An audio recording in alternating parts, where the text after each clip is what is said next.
Hello friends, नमस्कार। आप सभी को नमस्कार, सभी का वेलकम इस क्लास में। इस वीडियो लेसन में हम डिस्कस करेंगे reserve bank of India circular के बेस के ऊपर मल्टीपल चॉइस क्वेश्चंस। तो जो इम्पोर्टेंट क्वेश्चंस बनते हैं बैंक प्रमोशन एग्जाम के लिए, उनको हम डिस्कस करने जा रहे हैं। ये क्वेश्चंस सभी बैंकों के लिए और सभी स्केल्स के लिए इक्वली यूजफुल हैं। तो चलिए शुरू करते हैं आज का डिस्कशन। ये हमारा टेस्ट नंबर 12 है। First question, for a fraud above ₹1 crore, private banks are required to immediately report the incident to whom? अगर फ्रॉड का अमाउंट अबव ₹1 crore है तो प्राइवेट बैंक इमीडिएटली इसका रिपोर्टिंग किसको करेंगे? So this will be done to State UT Police or Serious Fraud Investigation Office, State UT Police and Central Bureau of Investigation, SFIO, that is Serious Fraud Investigation Office and Enforcement Directorate, then ED, SFIO and CBI। तो 1 crore and above उसका report ये bank कहाँ पे करेंगे? तो 1 करोड़ तक वाले frauds को रिपोर्ट किया जाता है स्टेट और यूटी पुलिस के पास। इनको कहाँ रिपोर्ट किया जाएगा? So that is question number 1। देखिए क्या आंसर बनता है क्वेश्चन नंबर 1 के लिए।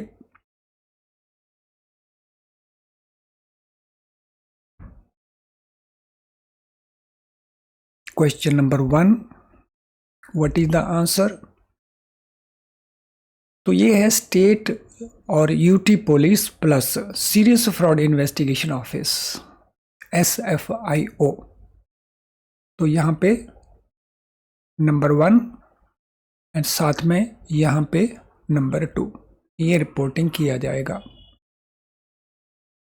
Question number 2, for a fraud above ₹6 crore, public sector banks are required to immediately report the incident to whom? Public sector bank के अंदर अगर फ्रॉड का अमाउंट 6 करोड़ रुपए से अबव है तो फिर इनको ये फ्रॉड कहाँ रिपोर्ट करना है? ये हमारे ऑप्शन आंसर्स हैं।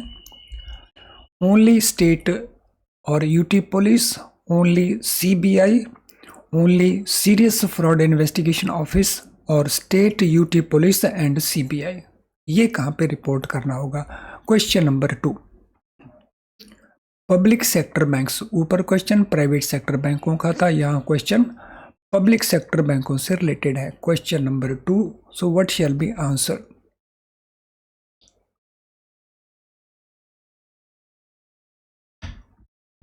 सो 6 करोड़ एंड अबव ये रिपोर्ट किया जाएगा सिर्फ एंड सिर्फ CBI को। Previously this 6 crore amount used to be ₹3 crore, लेकिन 2024 में इसको चेंज कर दिया गया। Up to 6 crore they are to report only to state and UT police. So beyond 6 crore now they are to report to CBI। Question number 3, banks shall subject the title deeds and other related title documents in respect of all credit facilities up to what amount to periodic legal audit and re-verification till loan is fully repaid? So bank कितने amount का loan जब देते हैं तो उस case में जो title deeds उन्होंने एज सिक्योरिटीज ली हुई हैं या टाइटल डॉक्यूमेंट उनके पास है एज सिक्योरिटीज, तो पीरियडिकली उनको लीगल ऑडिट करवाना है या रीवेरिफिकेशन करवाना है जब तक लोन फुली पे नहीं होता। हमने बताना है ये रूल कितने अमाउंट के लोन के ऊपर एप्लीकेबल बनता है। So it is 5 crore and above, it is 4 crore and above, it is 3 crore and above, or it is 6 crore and above. So mandatory basis के ऊपर RBI की ये गाइडलाइंस हैं that it is to be got periodically legally audited and also re-verification। Question number 3 क्या answer बनता है question number 3 का? सो ये अमाउंट है ₹5 crore एंड अबव। अगर क्रेडिट फैसिलिटी का वैल्यू 5 करोड़ एंड अबव है, तो उस केस के अंदर जो भी हमने टाइटल डीड्स, जो भी हमने टाइटल लीगल डॉक्यूमेंट ले रखे हैं, उनका लीगल ऑडिट भी करवाना है और उनका रिवेरिफिकेशन भी होना है according to RBI directions. Question number 4, for small finance banks, local area banks and regional rural banks, what is the threshold amount for periodic legal audit of title deeds and other related title documents?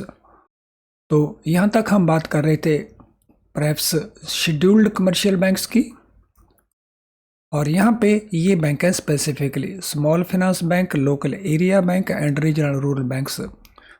तो इनके case में ये amount कितना है? सो इनके amount case में ये amount 2 crore है, 1 करोड़ है, 50 लाख है या 5 करोड़ है।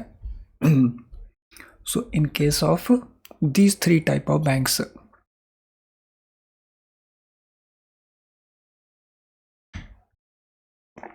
Question number 4, what is the answer?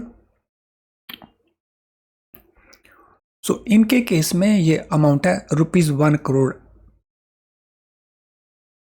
So whenever the value of credit facilities is ₹1 crore and above, तो इनका भी periodic legal audit करवाना है। Question number 4, standalone primary dealers can undertake a set of core and non-core activities. So primary dealers हम उन entities को कहते हैं जो गवर्नमेंट सिक्योरिटीज में सेल परचेज करते हैं। तो उनके केस के अंदर they can take core and non core activities. जो केवल कोर एक्टिविटीज करते हैं उनके केस में मिनिमम नेट ओन्ड फंड्स कितने होने चाहिए? जो केवल कोर एक्टिविटी करते हैं, और उनकी कोर एक्टिविटी कौन सी है? गवर्नमेंट सिक्योरिटीज में सेल एंड परचेज करना। This is there core activity and this is the amount of their net worth. So what is the amount of their net worth? Stand alone primary dealers. So इनके case में ये net worth है 150 crore and above का। Who has the authority to approve declaration of defaulter as willful defaulter as per RBI guidelines? अगर किसी borrower को wilful defaulter declare करना है तो अथॉरिटी कौन सी है जो अप्रूव करती है कि उसे विलफुल डिफॉल्टर डिक्लेयर कर दिया जाए? बोर्ड ऑफ डायरेक्टर्स है, आइडेंटिफिकेशन कमेटी है, रिव्यू कमेटी है या सुपरवाइजरी कमेटी है? तो अथॉरिटी किसके पास है अप्रूव करने की कि अब इस बोरोर को विलफुल डिफॉल्टर डिक्लेयर कर दिया जाए?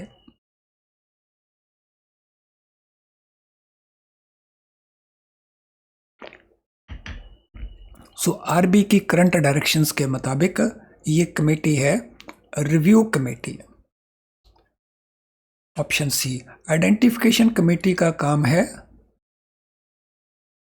उसका इन्वेस्टिगेशन कर लेना कि वो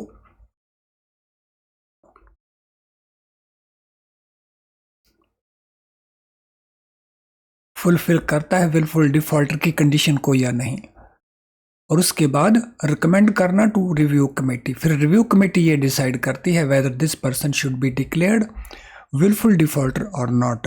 क्वेश्चन नंबर 7 में जाने से पहले प्रमोशन एग्जाम में पास करने के लिए बेस्ट स्ट्रेटेजी क्या हो सकती है?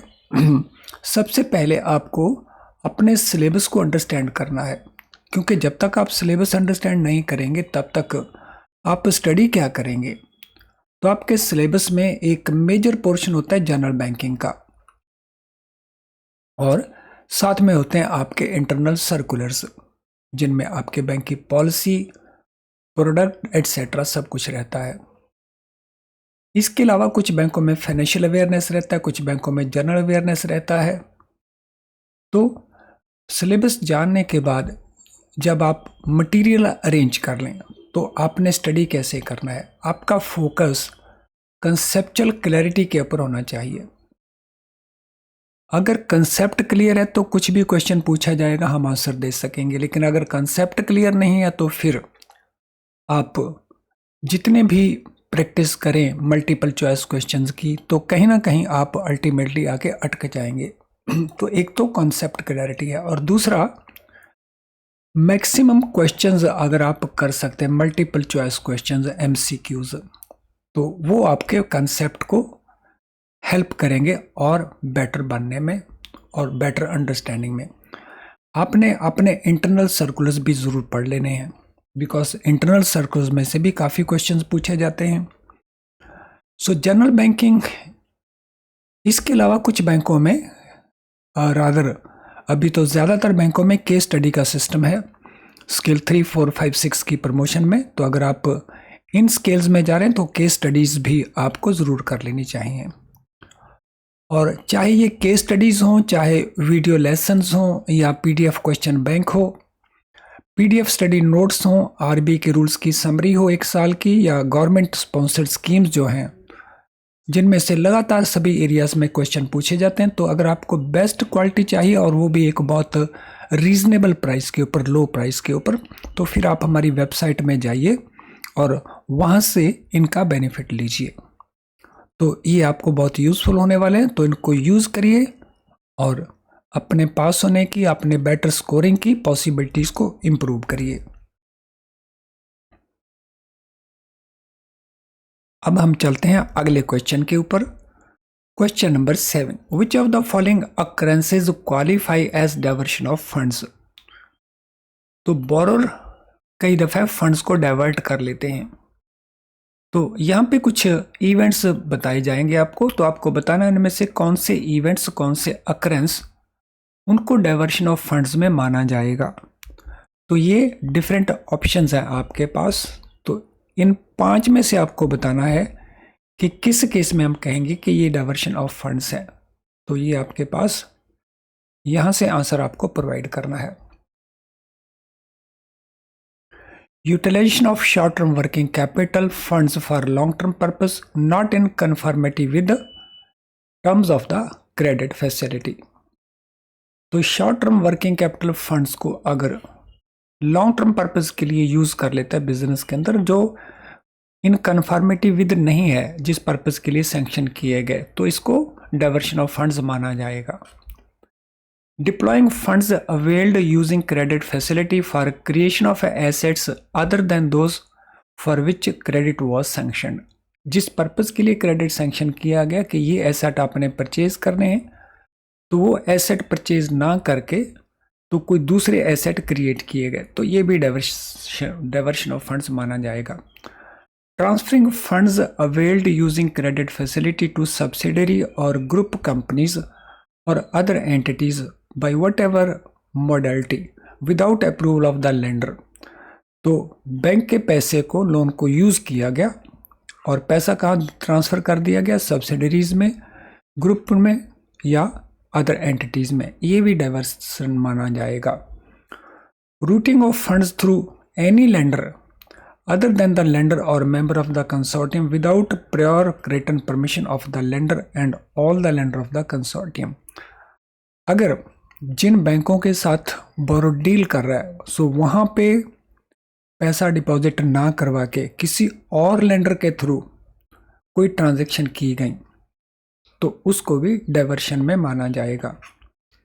If any funds availed using credit facility from lenders are used for purpose unrelated to operations of the borrower, so अगर वो unrelated to operation of the borrower है तो इसको नहीं माना जाएगा, इसको हम साइफन ऑफ मानते हैं। So this is known as siphon of. तो दिस मीन 1 to 4 हमारा ऑप्शन आंसर करेक्ट बनता है, तो option B is the right answer. In securitization transaction, an originator that sells assets to special purpose entity may make representations and warranties concerning those assets। The exercise of representation or warranty requiring an originator to replace assets sold to SPE should be undertaken within how much period of the transfer of assets to SPE। तो यहाँ पे securitisation क्या है, मैं example एक बार फिर से दे रहा हूँ। लेट अस से स्टेट बैंक ऑफ इंडिया के लोन्स हैं और ये होम लोन्स हैं। स्टेट बैंक ऑफ इंडिया इनको सिक्योरिटाइजेशन करने के पर्पस के लिए इनको ट्रांसफर कर देता है, सेल कर देता है to special purpose entity. Special purpose entity इनके सिक्योरिटाइज्ड नोट्स बनाती है और इनको बेच देती है इन्वेस्टर्स को। अगर एसबीआई कोई वारंटी देता है कि भाई ये जो होम लोन मैं आपको बेच रहा हूँ ये बहुत अच्छे होम लोन्स हैं, अगर इसमें कोई कमी पेशी आती है तो मैं इसको रिप्लेस करने के लिए भी तैयार हो जाऊंगा। मैं आपको अगर कहेंगे कि ये 10 होम लोन आप नहीं आपको सूट करते तो मैं 10 और होम लोन उस वैल्यू को आपको प्रोवाइड कर दूंगा। तो इस प्रकार का अगर कोई फैसिलिटी ओरिजिनेटर प्रोवाइड करता है, सो अगर ओरिजिनेटर सेल करता है assets to special purpose entity और रिप्रेजेंटेशन और वारंटी उसमें वो देता है कंसर्निंग दोज एसेट्स, तो उस केस में जो एसपीई है इस वारंटी को कितने पीरियड में यूज कर सकती है। सो वारंटी में क्या होगा, वारंटी वो देगा कि मैं एसेट्स को रिप्लेस कर दूंगा और पार्ट ऑफ दैट वो भी रिप्लेस कर देगा। हमने बताना है ये एसपीई अपना क्लेम कितने पीरियड में लॉन्च कर सकती है, 90 डेज के बीच में, 120 डेज के बीच में, 150 डेज के बीच में या 180 डेज के बीच में। तो this type of warranty, this type of representation अगर दी जाती है बाय द ओरिजिनेटर तो एसपीई कितने दिनों में ये रिप्लेसमेंट ऑफ एसेट्स ले सकती है। तो this can be done with in a period of 120 days, 120 दिन में ऐसा किया जा सकता है, यानी 4 महीने ब्रॉडली हम कह सकते हैं।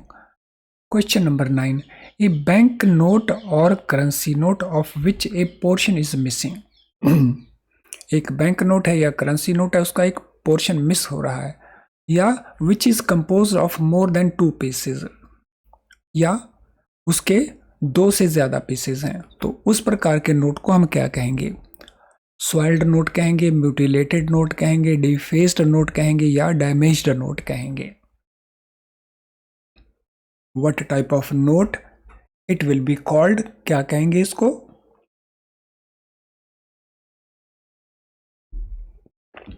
सो it will be called what, इसको कहा जाएगा म्यूटिलेटेड नोट्स।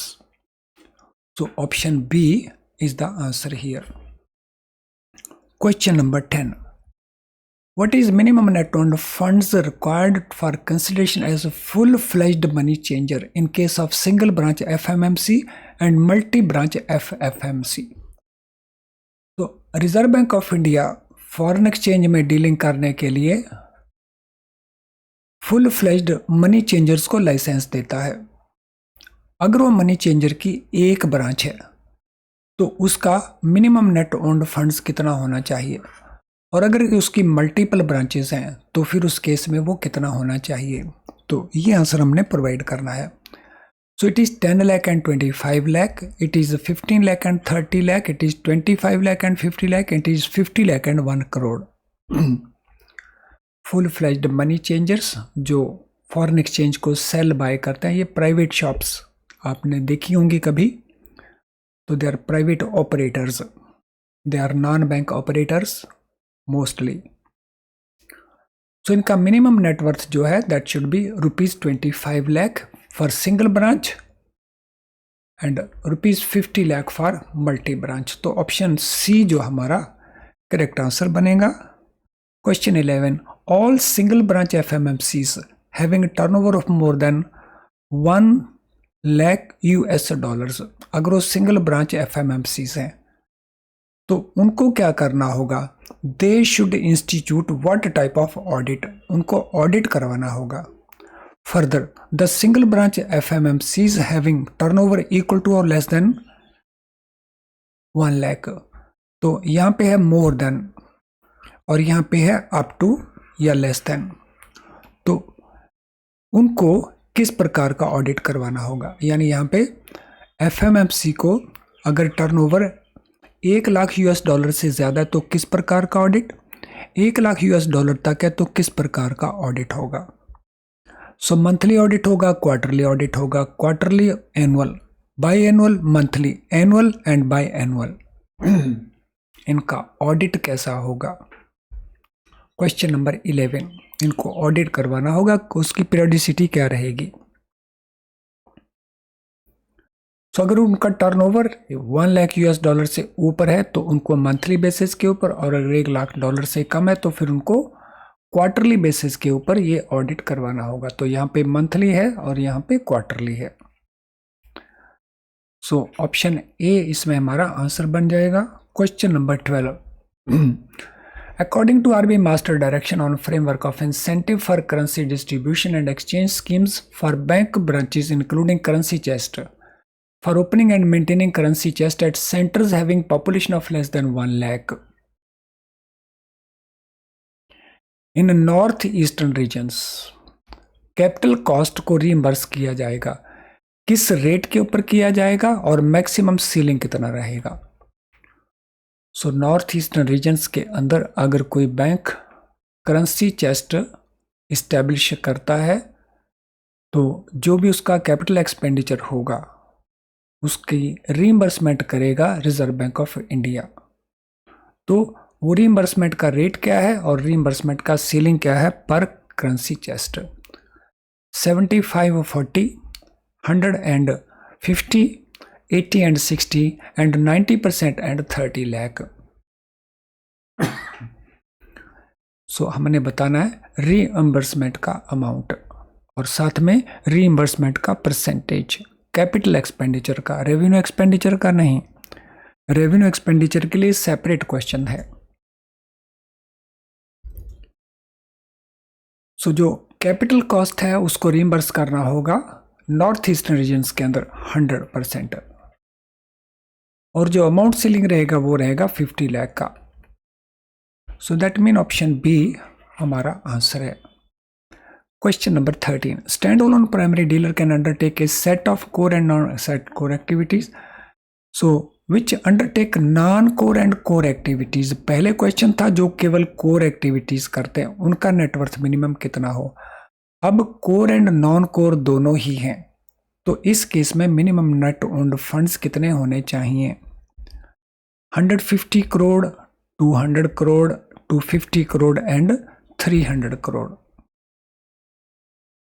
सो ऐसे स्टैंड अलोन प्राइमरी डीलर्स जो दोनों तरह की एक्टिविटी कर रहे हैं, कोर एक्टिविटीज भी कर रहे हैं और नॉन कोर एक्टिविटीज भी कर रहे हैं, उनके केस में minimum net owned funds amount कितना रहेगा। सो इनके केस में it will be 250 crore, 250 crore इनका minimum net owned funds base रहेगा। For making remittance under LRS the remitter is required to provide which of the following. तो जब भी LRS में रिमिटेंस करवानी हो तो जो रिमिटर है उसने कुछ डॉक्यूमेंट प्रोवाइड करने हैं, कौन कौन से, form A2, pan, Aadhaar on A mandatory basis. तो इनमें कौन से डॉक्यूमेंट हैं जो उसे मैंडेटरी बेसिस के ऊपर सबमिट करने होंगे। तो 1 and 2, 2 and 3, 1 and 3 या 1, 2, 3 तीनों mandatory submission of documents for remittance under LRS of reserve bank of India.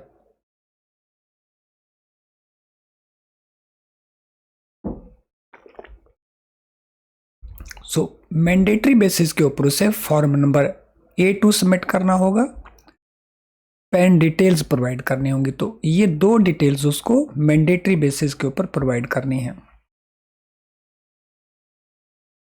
तो आधार मैंडेटरी नहीं है लेकिन उसका बैंक अकाउंट होना वो एक मैंडेटरी रिक्वायरमेंट है रेमिटेंसेस के लिए। An investor who has remitted funds under LRS can retain और invest the income earned on the investment. तो अगर किसी इन्वेस्टर ने रिमिट किए हैं funds outside the country under LRS तो वो रिटेन भी कर सकता है और री इन्वेस्ट भी कर सकता है जो इनकम उसको मिली उस इन्वेस्टमेंट से। The received realised unspent unused foreign exchange unless reinvested shall be repatriated or surrendered to an authorized person within how much period from date of such receipt, realization, etc. तो जब वो India में वापस आएगा। तो हमने यहाँ पे बताना है कि ये जो इनकम उसने अर्न किया, अगर वो इसको री इन्वेस्ट नहीं करता है तो उसे कितने पीरियड में इसे सरेंडर करना होगा और इंडिया को रिपेट्रिएट करना होगा। तो ये पीरियड हमने बताना है, maximum 60 days, maximum 90 days, 120 days या 180 डेज। तो मैक्सिमम कितना पीरियड है उसका? सो it is 180 days. Maximum period 180 दिन का रहेगा when he can repatriate or surrender this amount. Question number 16. Z has to make remittance under LRS of RBI for purchase of property abroad which is a capital account transaction. तो property के लिए अगर पैसा हमने बाहर भेजना है LRS में तो वो कैपिटल अकाउंट ट्रांजैक्शन बनता है। Z should be maintaining a bank account with AD for minimum how much period prior to this remittance. तो अगर कैपिटल अकाउंट ट्रांजैक्शन करना है तो रिमिटर को एडी बैंक के पास कितनी देर का पहले का उसका अकाउंट मेंटेन होना चाहिए। यानी ये नहीं कि आज मैंने LRS करवाना है और आज ही मैं अकाउंट ओपन करता हूं। तो अगर ये कैपिटल अकाउंट ट्रांजैक्शन के लिए तो कितनी देर पहले वो अकाउंट ओपन हुआ होना चाहिए। सो 2 years, 1 year, 6 months और 3 years। ये अकाउंट कितनी देर पहले ओपन हो चुका होना चाहिए। सो ये कम से कम 1 साल पहले ओपन हुआ होना चाहिए। ये कंडीशन कैपिटल अकाउंट के लिए है, ये पोजीशन करंट अकाउंट के लिए नहीं है। तो जो करंट अकाउंट की ट्रांजैक्शन है उनके लिए नहीं है। Number 7. The remittances made under LRS of RBI are required to be reported by AD Bank on which platform and what is the periodicity. सो जितनी भी रिमिटेंस LRS में बैंक करवाते हैं तो उनको रिपोर्टिंग करनी होती है एडी बैंकों को। वो प्लेटफॉर्म कौन सा है और उसकी पीरियोडिसिटी कौन सी है। सो वो प्लेटफॉर्म है XBRL और वीकली बेसिस के ऊपर ये रिपोर्टिंग है। तो ये स्विफ्ट है और डेली बेसिस के ऊपर रिपोर्टिंग है। ये फीटर्स है और डेली रिपोर्टिंग है। ये RBI ऑनलाइन है और मंथली बेसिस के ऊपर इसकी रिपोर्टिंग है। सो ये रिपोर्टिंग किस प्लेटफॉर्म के ऊपर होगी और ये रिपोर्टिंग का पीरियड क्या रहेगा। Question number 17। सो ये रिपोर्टिंग रहेगी फीटर्स के ऊपर और ये डेली रिपोर्टिंग है। Question number 18। Small PPI that is minimum detail PPI are required to be converted into full PPI within how much period from date of issue of PPI failing which no further credit shall be allowed to such PPIs। तो अगर हमने PPI small PPI की facility किसी को provide की है और अगर वो कन्वर्ट नहीं करवाता फुल KYC PPI में तो वो फैसिलिटी बंद कर दी जाएगी। तो कितने पीरियड के लिए उसको ये स्मॉल PPI कंटिन्यू करवाया जा सकता है। तो दिस इज द क्वेश्चन। 12 महीने, 18 महीने, 24 महीने या 36 महीने। 12 months, 18 months, 24 months और 36 months। तो what is period for which this can be permitted? So this can be allowed for a period of 24 months। सो जो स्मॉल डिपॉजिट अकाउंट है वो हम 12 महीने के लिए परमिट करते हैं, लेकिन यहाँ पे it is to be permitted for 24 months. For MCLR purpose while calculating marginal cost of borrowing what weightage shall be given to marginal cost of funds and what weightage shall be given to return on net worth. तो जब हम MCLR purpose के लिए marginal cost of borrowing calculate करते हैं तो उस case में अगर ये 100% है तो इसका कितने % वेटेज हम मार्जिनल कॉस्ट ऑफ फंड्स को देते हैं और कितना वेट हम रिटर्न ऑन नेटवर्थ को देते हैं। तो हमने वो वेटेजेस बताने हैं। तो ये वेटेज हैं 80-20 के, 90-10 के, 92-8 के या 85-15 के। तो कितना कितना वेटेज है मार्जिनल कॉस्ट ऑफ फंड्स को एंड रिटर्न ऑन नेटवर्थ को।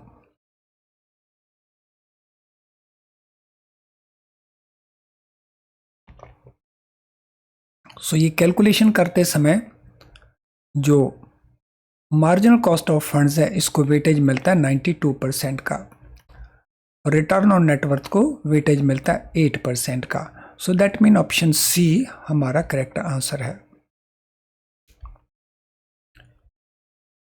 Interest on FCNR deposit shall be calculated and paid at interval of how many days and thereafter for remaining actual number of days.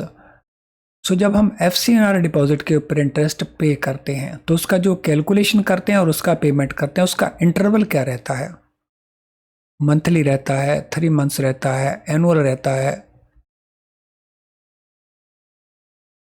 तो it is 90 days, it is 180 days, it is 182 days और it is 365 days. तो कितना रहता है interval, और जो बाकी बचा पीरियड होगा वो रिमेनिंग होगा एक्चुअल नंबर ऑफ डेज के लिए, thereafter for remaining actual number of days. तो ये हाफ ईयरली बेसिस के ऊपर रहता है, लेकिन यहाँ पे हाफ ईयर में हमने 180 डेज को लेना है। तो आंसर हमने हाफ ईयर नहीं, हाफ ईयर केवल हमें याद रहे इस पॉइंट ऑफ व्यू से, लेकिन हाफ ईयर में हमने नंबर लेने हैं 180 डेज। अगर ये डिपॉजिट हमने 180 डेज के बेसिस के ऊपर इसको इंटरेस्ट हमने पे कर दिया और बाकी बचे हमारे पास लेटर से 92 डेज इन सम केस, तो 92 डेज के लिए हम एक्चुअल जो बनेगा वो दे देंगे। Banks can open account for foreign student on a basis of his passport with visa and immigration endorsement, bearing proof of identity and address in the home country, together with the photograph and letter offering admission from education institution in India. In how many days must such student provide details of their local address? तो account तो हम open कर देंगे on the basis of his foreign passport, जिसमें उसका endorsement भी साथ में वीज़ा होगा, और उसको हम proof of identity and address मान लेंगे। लेकिन उसको लोकल एड्रेस कितने पीरियड में प्रोवाइड करना होगा, 15 डेज में, 45 डेज में, 30 डेज में या 60 डेज में। Question number 21, within how much period? So he has to provide within 30 days. Question number 22, where officially valid document furnished by customer does not have an updated address, the customer shall submit OVD with current asset with how much period of submitting the documents। तो अगर हमने कोई account open किया जिसमें OVD हमने accept किया लेकिन उसमें अपडेटेड एड्रेस नहीं है, तो कस्टमर हमें OVD फ्रेश सबमिट करेगा विद करंट एड्रेस। हमने बताना है वो पीरियड कितना है। So this period is 6 months or 3 months or 2 months or 1 month। तो ये पीरियड कितना है? Question number 22, so this period is 3 months, 3 महीने में उसको ऐसा सबमिट करना है। क्वेश्चन नंबर 23, लेंडर और asset reconstruction company ARC, they are required to inform all CICs, credit information companies, removal of name of willful defaulter from list of willful defaulter within what period when outstanding amount falls below threshold of ₹25 lakh। So reserve bank of India का willful defaulter के case में जो threshold amount है वो 25 lakh rupees है। अगर किसी borrower के केस में वो रिपे करता है और अमाउंट 25 लाख से नीचे रह जाता है, तो उस केस में जो लेंडर है, लोन देने वाला बैंक या एसेट रिकंस्ट्रक्शन कंपनी है जो उस लोन को हैंडल कर रही है, तो वो कितने पीरियड में इन्फॉर्म करेगी CIC को कि उसका नाम रिमूव कर दिया जाए विलफुल डिफॉल्टर की लिस्ट से। सो 15 डेज में, 30 डेज में, 45 डेज में या 60 डेज में। So what is that period? So it is 30 days. 30 days में वो लेंडर या ARC रिक्वेस्ट करेगी ऑल CICs को कि वो जो लिस्ट मेंटेन करते हैं, list of wilful defaulters, LWD, वहां से उसका नाम हटा दें। A company can commence or carry on business of account aggregator by obtaining certificate of registration from RBI.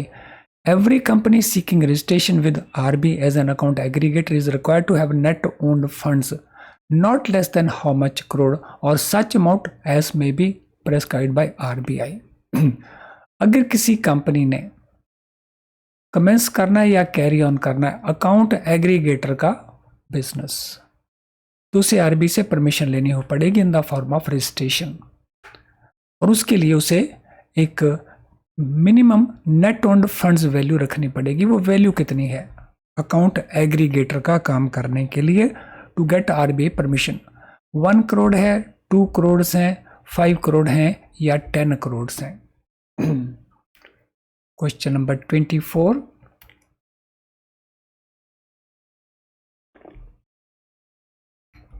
So what will be the minimum net owned fund? So it is rupees 2 crore, 2 crore होना चाहिए कम से कम। Which of the following purpose fall under permissible capital account transaction for remittance under LRS? LRS में जो हम remittance करते हैं current account में भी, कैपिटल अकाउंट में भी। कैपिटल अकाउंट में कौन कौन सी ट्रांजेक्शन आती हैं? तो यहाँ पे आपको 5 ट्रांजेक्शन्स का ऑप्शन दे रखा है, स्टेटमेंट्स दे रखी हैं। इनमें से हमने बताना है कि कौन सी इसमें फॉल करती है। सो कैपिटल अकाउंट ट्रांजैक्शंस में, not current account transactions, opening of currency account with a bank outside country, ये तो कैपिटल अकाउंट है। इमूल प्रॉपर्टी को परचेज करना आउटसाइड कंट्री, ये भी कैपिटल अकाउंट है। ओवरसीज डायरेक्ट इन्वेस्टमेंट करना आउटसाइड द कंट्री, ये भी कैपिटल अकाउंट है। ओवरसीज पोर्टफोलियो इन्वेस्टमेंट करना, तो ये भी कैपिटल अकाउंट है। Extending loans including loans in Indian rupees to non resident Indians, तो लोन देना नॉन रेजिडेंट इंडियन को, तो ये भी कैपिटल अकाउंट है। स्टडीज अब्रॉड, ये करंट अकाउंट है, it is not capital account, ये करंट अकाउंट है। तो ऑप्शन बी हमारा करेक्ट आंसर बन जाता है। फ्रेंड्स, आज के सेशन में हम थोड़े एक्स्ट्रा क्वेश्चंस कर रहे हैं। आई एम श्योर कि आज का सेशन आपको यूजफुल लग रहा होगा। अगर ऐसा है तो क्विकली लाइक बटन को पुश करके हमारी हेल्प कर सकते हैं आप। हमारे चैनल को स्ट्रेंथ मिलते हैं आपके लाइक करने से। तो क्विकली लाइक कर दीजिए सो दैट हमारे चैनल को स्ट्रेंथ मिले, और यूट्यूब लाइक किए गए वीडियोस को और बहुत सारे स्टूडेंट्स तक पहुंचाता है अपने आर्टिफिशियल इंटेलिजेंस को यूज़ करते हुए। तो अगर हो सके तो इसके लिंक को शेयर कर दें अपने सोशल मीडिया अकाउंट के ऊपर, ताकि आपके फ्रेंड्स कोलीग्स वो भी इस वीडियो को वॉच कर सकें। चैनल अगर आपने सब्सक्राइब नहीं किया तो चैनल को ज़रूर सब्सक्राइब कर लें, और बेल आइकन इसको पुश करना ना भूलें, सो दैट आप रेगुलर आपको हमारी नोटिफिकेशंस मिलती रहें। तो क्विकली जिन स्टूडेंट्स ने अभी तक नहीं किया है लाइक, वो लाइक कर दें। जिन्होंने सब्सक्राइब नहीं किया या बेल आइकन पुश नहीं किया तो वो उसको कर दें। Question number 26, what is maximum number of notes presented by a person and what is the maximum value per day where banks can exchange them over the counter free of charge? तो हमने बताना है number of notes भी बताना है maximum, और value per day maximum कितनी है वो भी बतानी है, जो कोई एक पर्सन एक्सचेंज के लिए हमें प्रेजेंट करेगा ओवर द काउंटर, और उसके लिए वो कोई चार्जेस पे नहीं करेगा। तो this is 10 pieces 2000, this is 20 pieces 5000, this is 50 pieces 10,000, और this is 15 pieces 3000। So maximum number of notes and maximum value per day. So ये 20 मैक्सिमम नोट्स हो सकते हैं, और वैल्यू पर डे 5000 मैक्सिमम हो सकती है। तो उस केस में हम एक्सचेंज कर देंगे ओवर द काउंटर और उसके लिए कोई चार्जेस नहीं लेंगे। If an authorized dealer bank wants to engage a franchisee for foreign exchange sale purchase, they can engage an entity which has a place of business and minimum net owned funds of how much। तो authorise dealer bank अगर चाहें तो franchise arrangement वो enter into कर सकते हैं for sale purchase of foreign exchange. तो जो भी उनके फ्रेंचाइज रहेंगे तो उनका बिजनेस प्लेस होना चाहिए एक कंडीशन, और उनका मिनिमम नेट ओन्ड फंड्स कितना होना चाहिए तो ये हमने बताना है। Question number 27। तो 5 लाख, 10 लाख, 15 लाख और 20 lakh minimum net owned funds value.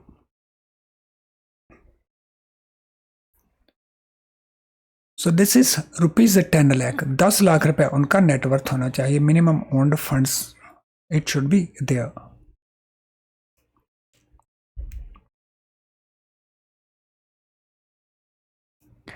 Well friends, इसके साथ हमारा ये सेशन हम कंप्लीट करते हैं। Thank you and all the best.